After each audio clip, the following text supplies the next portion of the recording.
Yeah, this is my first interview. It's Jokan 2003, and today I have some special guests. Believe what? I finally managed to get an interview with Space Pirate and Zombies developers, and they will speak right now. Hi, I'm Andrew Hume. I'm one half of the Space Pirates and Zombies team at MinMax. I am responsible for the coding and half of the design, and it's great to be interviewed.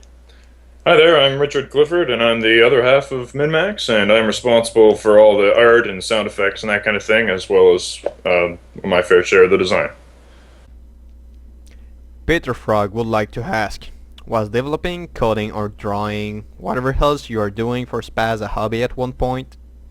Well, we both have been in the industry for quite a while, but before that it was a hobby. Our previous work with the Torque engine had been mostly at a hobby level, but that's the reason we decided to go ahead with it. But we've pretty much been working on games and on our own or in the industry for over 20 years now. Did you have a completely different job during the development at some point, or did you always focus on the game? Well, we didn't actually have any real jobs at all. We just worked on Spaz full time. So we've not pulled in any income for about 22 months, and it's been pretty scary. Wow, you sure guys took some risk in it. And Yeah. I'm happy to see that you did a very good job.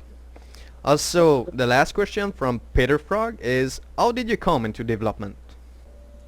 Well, when we had both worked together on AAA projects at Radical for many years, and those huge companies are great in their own way, but after a while you kind of want to do something a little bit more intimate and a little bit closer to the heart, because when you work on a team with hundreds of people, you're not quite as important to the project as you like to be. So we left Radical and we took a risk and wanted to try something different. So when we left, we got together and said, hey, maybe we should try making a game completely on our own. And I had artistic skills and Andrew had a lot of coding skills, and it seemed like we were a good match to be able to produce an indie project. So we started working on Spaz after we left Radical.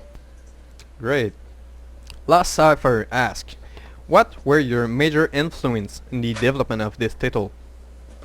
Well, Star Control was a game that is probably one of the best games ever made, and we hadn't seen anything like that being built for a very long time. So that's kind of the root for my side. And Richard has... Yeah, I'm also a huge Diablo addict, so it's something about the instant gratification of Diablo, where you can play the game very quickly and get a lot of gratification from it. So we wanted to bring that speed of the gameplay to Spaz, because a lot of these space games tend to be a little bit slower. So we took the Star Control type of thing and then tried to juice it up with that feeling of building a badass, and I think it really worked out in the end. So. Necro would like to ask, what features were planned but had to be either shelved until release, or were not possible to include due to either time constraint or due to the difficulty in implementing them? Well, there was a lot of stuff on the cutting room floor at the end of the day when we developed Spaz. We initially, overscoped the game a little bit. We had planned on several different alien races, including an entirely plant-driven race, as well as a crystalline race. We had about 4 or 5 different iterations of the story before we settled on more of a zombie-centric story. We even had an entirely different intro flow to the game that had you running through a space carnival.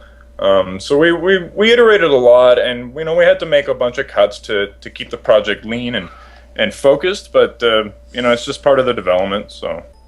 What feature do you regret the most that you were not able to incorporate in your game, that you had to cut out?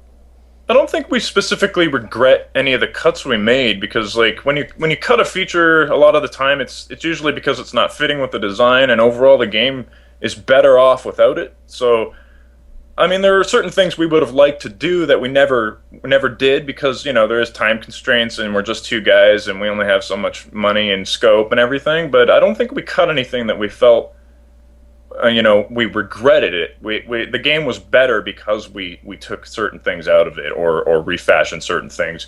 You get a little bit worried that you lost a lot of work, but the game is better off without certain things. So it's just part of the development process. Did you ever had more than two men working in the company? I mean, freelancer and at any time? No, it's been just the two of us from the beginning. We've actually wanted to stay quite small right from the beginning. Are you hoping on hiring some freelancer if they want to work for free? Probably not, actually. Oddly enough, the more people we've found in the past that are intimately involved with what's happening, the slower the work actually becomes. We do like to listen to the ideas on the forums and adapt and use whatever we can, but we pretty much like to stay as lean and mean as possible. It does mean a lot of extra work for us, but the decision making is just so much quicker. And coming from a AAA background where decision making could sometimes take weeks, it's just so much better. Okay. What's your favorite game? For me, Andrew, it's Deus Ex and then Star Control 2. And for Richard, I would probably have to say Diablo, since I've probably put 1,000 hours into that game. If you were to go on an isolated island, what would you bring to ease up your time alone? And you cannot bring computer. So what would I bring to a desert island? An isolated island or An desert isolated island. island. Can I bring a genie's lamp? Alright, I will accept it. Okay, I'll bring a genie's lamp then. Fully functional. Okay, and you, Andrew? I'd probably bring a boat. That's a nice answer. Alright, Josh asking, how do you see your game in a year from now? Well, a year from now, we can't really, we don't know. We know that we'll probably be final, which is kind of a loose term for us, in about 6 to 8 weeks. In that time, we're going to be doing a lot of tuning and optimizing up to that point. We're going to try and get the arenas that we've talked about in. We're going to try and get the specialists that we've mentioned on the boards in. But even after final, as long as we can actually make a living working on Spaz, we plan to keep adding to it. We love this game as much as the people who are playing it, and we add to it to make it our future playthroughs more fun as well. So there's really no end point in sight right now. That's a good that's a good news here. Also, I have some personal question I would like to ask that I made up myself. Do you plan to support modding later on by providing tools or whatnot? Yes, there will definitely be modding in the future. We don't have the tools for it right now, and we won't bring those online until we're at that final stage we were just talking about, because everything's changing so much and being tuned so much right now that there would just be no way to support modding tools. The other problem is right now all of our ships and mission flow and everything is done by hand. It's all data driven, which is great, but there isn't a GUI or anything that you're interfacing with to do this. You need to have a certain level of understanding to be able to build something that we need to make a bit more accessible before we unleash it upon people, because we're pretty sure that once the modding tools become available, we'll have Babylon 5 and Star Trek and all the different mods, and hopefully they'll be interacting, and we want to play them too. Cool. Do you have any expansion or DLC planned? Well, we don't have any concrete plans for what the DLC or expansions will be, but we've definitely talked about that, and that's definitely something we would like to pursue in the future. For now, we're probably going to do some free content upgrades, lots of patching, lots of tuning, balancing work ahead of us in beta. But following that, as long as people are enjoying the game and we're profitable, we want to pretty much work and expand Spaz as far as we can go with it. And as far as, our fans are willing to, as much as they want us to. So, yeah, we definitely want to add and expand on Spaz in every way possible. Cool. If you had all the money you could wish for, what will be different in this game? Oh, that's interesting. Oddly enough, for this iteration, probably nothing. We kind of like how it's gone. We know that there's a lot of interest in multiplayer, but we wouldn't actually add that to this version of Spaz. In the future, we might make a multiplayer centric spin-off, but we think Spaz kind of stands up on its own. The only thing that no, really, there is nothing. We're pretty happy with what we've got. How many people are in the team right now? Is it a virtual team or is there an office somewhere? We just work out of our basements basically. It's just the two of us. We talk a lot on MSN and on the phone, and we get together and have a meeting once a week. But it is just the two of us. What are your personal opinion on bigger studios?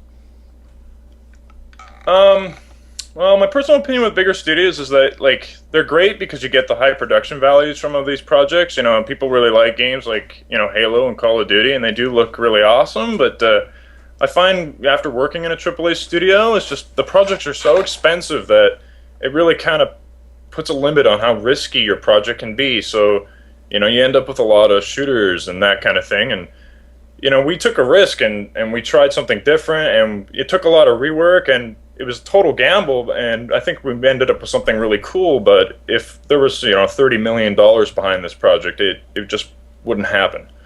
So it's just different. So indie games and AAA games, you end up getting totally different things out of them, and I respect them both equally. Okay. Also, what is your favorite thing about this game, and what feature are you most looking forward to adding? Well, my favorite thing probably has to be the strategic element. That comes down to the decision making. So for example, if you're escorting a ship, that ship has a blueprint that you're interested in. The fact that you can betray the ship that you're supposed to be helping and blow it up or allow it to be blown up and take the blueprint, I kind of like that. The ability to think outside the box in the game. I like the ability to run into a situation where you are just completely outgunned and you do have to retreat, and that situation will be there in the future. You can come back to it, build up your technology tree to deal with that situation, and then just completely obliterate them later. It feels quite nice. I would have to say, with my favorite thing about the game is just the visceral nature of the combat.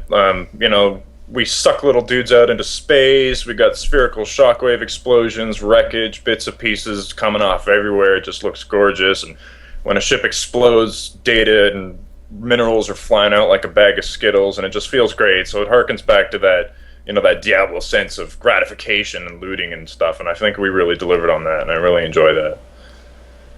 Yeah, me too. When I'm fighting with my ships and I start seeing smokes going out and I see my crew flying around, I say, oh shit. We'd actually added that feature probably 3 weeks in. We were really excited to get something kind of cute and funny in there. So yeah, it's all these little details that I can safely say that we all love.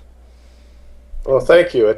We were hoping people would pick up on the details, because they do take quite a while, but us giggling when we would put them in, because they're so neat, and we're so happy that people actually appreciate them. Yeah, that was all, guys. If do you have anything else you would like to add up? We just want to thank the fans. It's just great to see you all on the forums, and you're making Spaz possible. Without you guys, we would right now be looking for work again. So thanks so much. thanks a lot, bud.